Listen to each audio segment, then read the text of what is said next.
In 2020, everybody in private equity is talking about earnouts. Will earnouts be the silver bullet that fixes the market? Find out as I walk you through how earnouts work, and I'll show you a calculation at the end.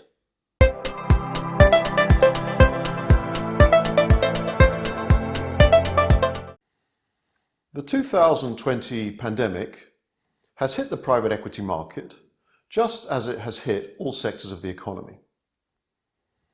Deals have ground to a halt, except for deals left over from 2019 and some debt-type deals, involving the purchase of company obligations at a discount. A few people are setting up restructuring funds to pick up distressed assets.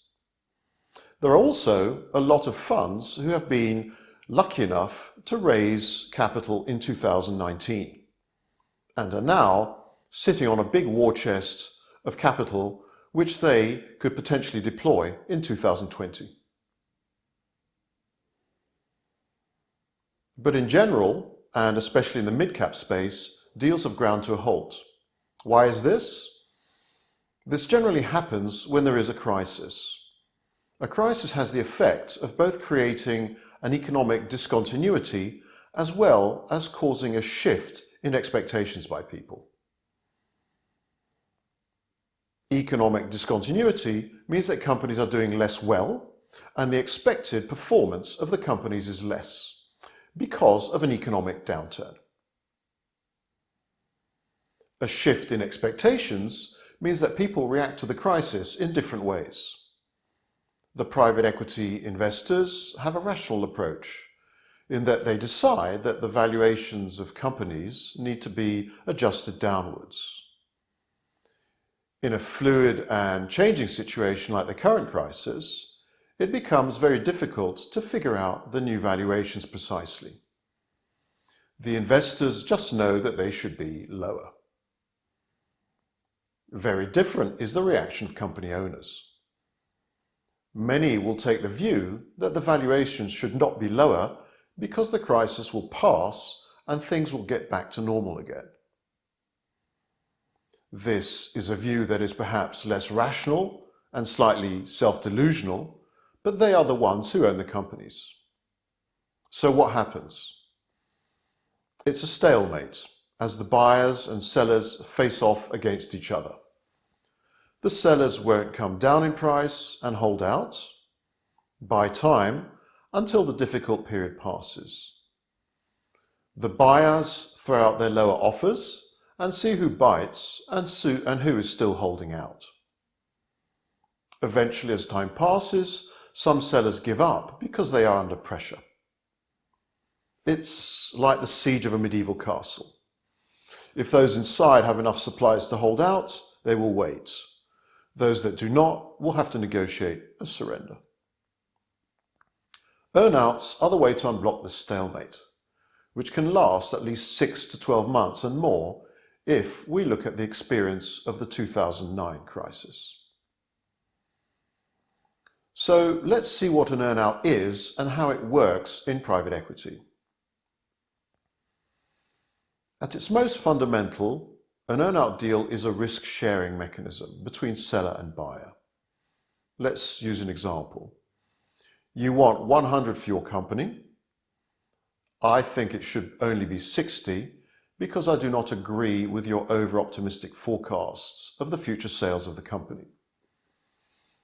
We reach an agreement that I will give you 60 and the remaining 40 will depend upon the company actually achieving these forecasts.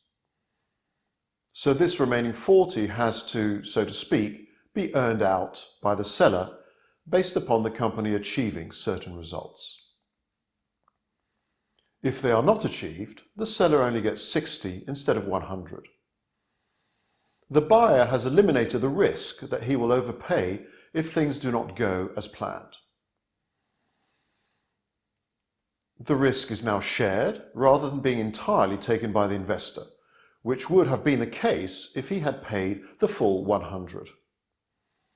This mechanism allows for more deals to proceed than would otherwise be the case. Having understood the principle, let's look at how it might work in a typical private equity transaction. Earnouts are traditionally used a lot in the mid-market M&A transactions, where the industrial buyer wants the founder to stick around for a transition period before the acquisition is fully integrated into the buyer's operations. In private equity, it is different, because more typically, the private equity investor is entering into a partnership with a founder to take the company to the next level, and to do this together. So the earnout is not about a transition before the founder retires, but about reconciling different views on valuation. Let's take a look at a typical private equity earnout deal. The seller feels that a price of 100 is appropriate. The investor thinks the forecasts are unrealistic and, based upon his own assessment, is willing to pay only 70. Therefore, they agree that 70 will be paid up front and 30 will be put in an escrow account.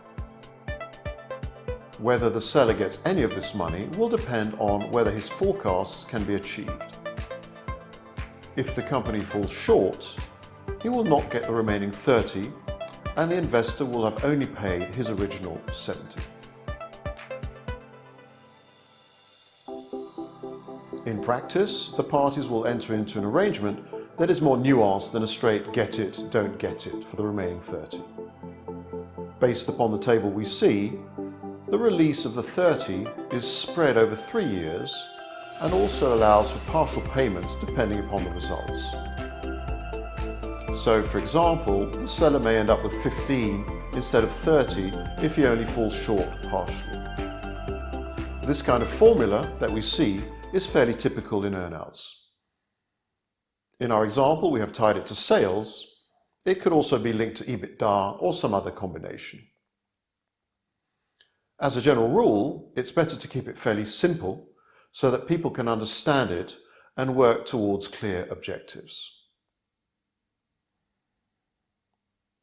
Earnouts have been around for a long time.